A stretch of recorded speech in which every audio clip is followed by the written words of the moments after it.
नमस्कार, आप देख रहे हैं आज की खबर। मैं हूं आपके साथ नीलम। शुरुआत करेंगे खबरों की हेडलाइंस के साथ। पश्चिमी यूपी की 73 सीटों पर हुआ मतदान खत्म। पहले चरण में पड़े लगभग 63% वोट। 15 जिलों की 73 सीटों पर कई दिग्गज प्रत्याशियों की साख दांव पर। लक्ष्मीकांत, सुरेश राणा और संगीत सोम ने किया परिवार के साथ मतदान। बदायूं रैली में प्रधानमंत्री मोदी के निशाने पर एक बार फिर से रहा गठबंधन का। अखिलेश सरकार के काम नहीं, कारनामे बोलते हैं। और दूसरे चरण के प्रचार में आज रहा रैलियों का सुपर शनिवार। अखिलेश, राहुल, राजनाथ, मुलायम और माया ने की कई जनसभाएं। तो शुरुआत करते हैं आज की खबर की। आपको बता दें, आज पश्चिमी यूपी की 73 सीटों पर हुई वोटिंग खत्म हो गई है। सुबह 7 बजे से मतदान शुरू हो गया था। शाम 5 बजे तक मतदान हुआ। कई लोगों ने अपने मताधिकार का प्रयोग किया। आपको बता दें, 15 जिलों की 73 सीटों पर करीब 63% वोटिंग दर्ज की गई है। इसी बीच कार्यकर्ताओं में कई जगह आपस में झड़पें भी हुई, जिसके बाद पुलिस ने कई लोगों को हिरासत में भी लिया। यूपी विधानसभा चुनाव में पहले चरण के 15 जिलों की 73 सीटों पर मतदान समाप्त हो गया है। पहले चरण के मतदान के दौरान महिलाएं, बुजुर्ग और युवाओं ने मतदान केंद्रों पर जाकर अपने अपने मताधिकार का प्रयोग किया। पहले चरण में करीब 63% मतदान 73 सीटों पर हुआ।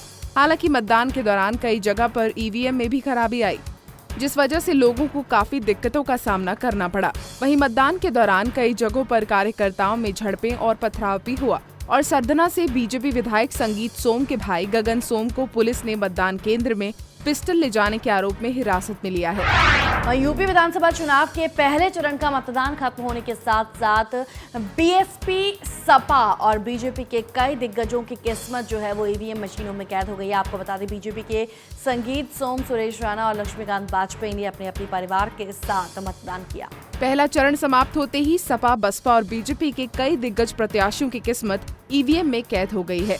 बीजेपी नेता रामशंकर कठेरिया, सुरेश राणा, संगीत सोम और लक्ष्मीकांत वाजपेयी और सुरेश राणा ने अपने अपने परिवारों के साथ मतदान किया। आया कि मेरी जीत पे मैं पट्टा बांधूंगा गले में।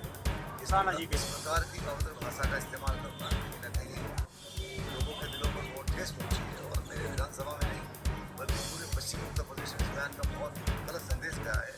और लोकतंत्र में इस प्रकार की भाषा का इस्तेमाल वही लोग कर सकते हैं जिन्हें राजनीति की विषय नहीं आती या जिन्होंने राजनीति की पाठशाले में जरा सा भी परिश्रम नहीं किया। अगर ऐसे लोगों की कहने से लोकतंत्र शर्मसार होता है। क्या यूपी में बीजेपी सरकार आएगी? आ गई। पूर्ण बहुमत के साथ उत्तर प्रदेश में भारतीय जनता पार्टी की सरकार आ रही है और लगातार सारे दल मिलकर के परोक्ष अपरोक्ष गठबंधन करके भारतीय जनता पार्टी को रोकना चाहते हैं। आपने देखा भी होगा कि चाहे मायावती जी हो, चाहे मुलायम सिंह जी हो, चाहे अखिलेश जी हो, चाहे राहुल जी हो, जो भी बयान दे रहा है वो ये कह रहा है भारतीय जनता पार्टी को रोकने के लिए। इसका मतलब ये दल खुद बता रहे हैं कि भारतीय जनता पार्टी आ रही है। उत्साह है और पूरा उमंग है। पूरे ब्रज के अंदर उत्साह है। लोग बदलाव चाहते हैं, परिवर्तन चाहते हैं, सुशासन चाहते हैं, विकास चाहते हैं। बिजली, पानी, सड़क और हमारे जो किसान हैं वो खेत में पानी चाहते हैं और बच्चों की अच्छी शिक्षा चाहते हैं, परिवार की अच्छी चिकित्सा चाहते हैं।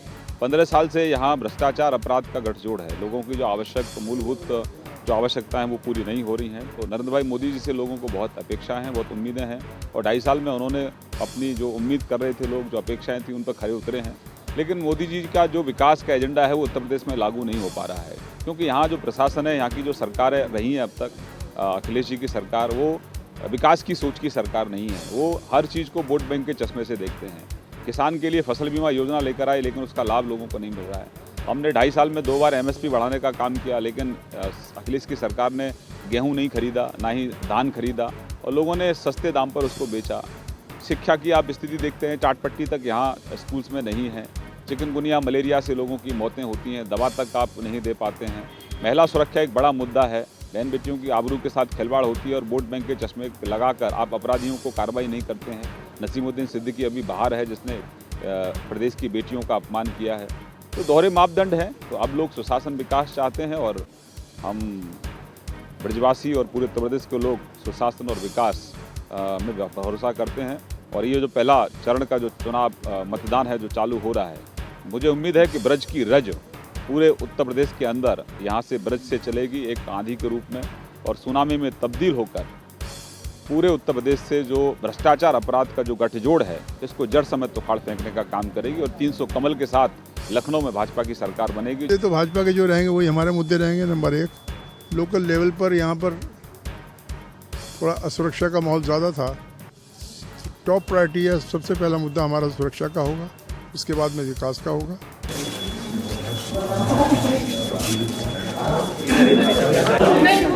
कैमरामैन कौन है?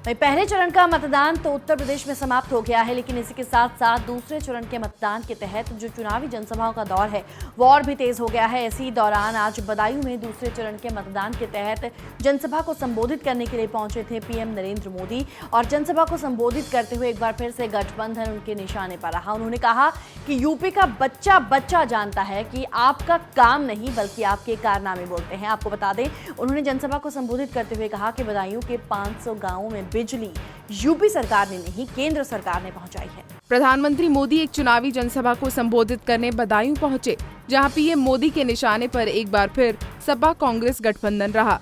पीएम ने अखिलेश यादव पर निशाना साधते हुए कहा कि यूपी का बच्चा बच्चा जानता है कि अखिलेश का काम नहीं, उनके कारनामे बोलते हैं। पीएम ने कहा कि जहां भी ये सभी नेता जाते हैं वहां सिर्फ वो मोदी की बात करते हैं, अपने काम का हिसाब नहीं देते। पीएम ने कहा कि आजकल देश के नेता उनकी तरह भाषण देने की नकल करते हैं, उनकी तरह सवाल जवाब करते हैं। यूपी में एमएलसी की 3 सीटें जीतने पर पीएम ने कहा कि 11 फरवरी को यहां की जनता ने संकेत दिया है कि आगे क्या होने वाला है। उन्होंने बताया कि उत्तर प्रदेश में आंधी कितनी तेज है। यूपी चुनावी मैदान में जो है वो तो परेशान होंगे ही, लेकिन उनके कुछ लोग जो दिल्ली में बैठे हैं वो इससे ज्यादा परेशान होंगे। गौरतलब है कि अखिलेश यादव अपनी कई रैलियों में पीएम मोदी की नकल कर उन पर कटाक्ष कर चुके हैं।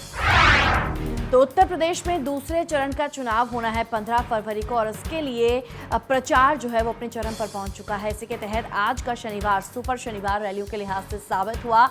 आपको बता दें कि राहुल गांधी और अखिलेश यादव ने लखनऊ में एक साझा प्रेस कॉन्फ्रेंस करके प्रधानमंत्री नरेंद्र मोदी पर निशाना साधा। इसी के साथ साथ राजनाथ सिंह और मायावती ने सहारनपुर में अलग अलग रैलियां करके एक दूसरे पर खूब जुबानी हमले किए। दूसरे चरण के मतदान से पहले राजनीतिक पार्टियों के नेताओं ने रैलियों के सुपर शनिवार में कई जनसभाएं की। इस दौरान अखिलेश यादव और राहुल गांधी ने शनिवार को लखनऊ में साझा प्रेस कॉन्फ्रेंस की। राहुल ने मनमोहन सिंह को लेकर दिए मोदी के रेनकोट वाले बयान पर कहा कि मोदी जी को बाथरूम में झांकना अच्छा लगता है, गूगल सर्च करना अच्छा लगता है तो करें। तो वहीं अखिलेश ने मोदी के बारे में कहा कि विपक्ष की जमीन सरक गई है, सपा और कांग्रेस किसी से कुछ छीन नहीं रही है, हम जैसे सरकार में थे वैसे ही आना चाहते हैं। साथ ही राजनाथ सिंह ने सहारनपुर की रैली में पाकिस्तान पर हमला बोलते हुए कहा कि अगर पाकिस्तान भारत पर बुरी नजर डालेगा तो भारत उसको छोड़ेगा नहीं। और मायावती ने एक बार फिर अल्पसंख्यक समुदाय के लोगों से बसपा को वोट देने की अपील की। Bureau report, Punjab Kesari TV. तो आज की खबर में फिलहाल इतना ही। अपडेट्स के लिए बने रहिए पंजाब केसरी टीवी के साथ। बाकी खबरों के लिए लॉग इन कीजिए up.punjabkesri.in पर और लाइक कीजिए हमारा Facebook page Punjab Kesari UP.